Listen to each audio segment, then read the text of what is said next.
বিরোধীদের এমএলএদেরকে সাসপেন্ড করা হচ্ছে।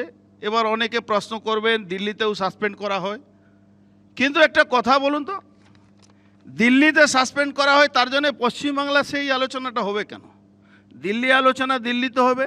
আজকেই যেরকম কল্যাণ ব্যানার্জি দিল্লিতে বলছেন ওকে মারলে শুভেন্দু অধিকারীকে মারলে আমি খুব খুশি হতাম।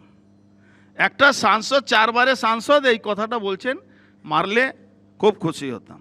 এনডিপিএস আসামি, মার্ডার কেসে আসামি, তাদেরও এখানে সিকিউরিটি দিয়ে, এই সরকারটা সিকিউরিটি দিয়েই চলছে পশ্চিমবাংলা।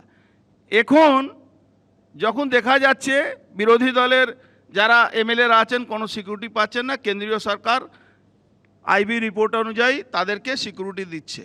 সেন্ট্রাল সিকিউরিটিকে বাইরে থাকতে হবে, তারা ভিতরে যেতে পারবে না, তারা ভিতরে কোনোভাবে যেতে পারবে না। বারবার এই প্রশ্নটা উঠছে যেখানে কি অপোজিশন লিডারের উপরে হামলা হতে পারে,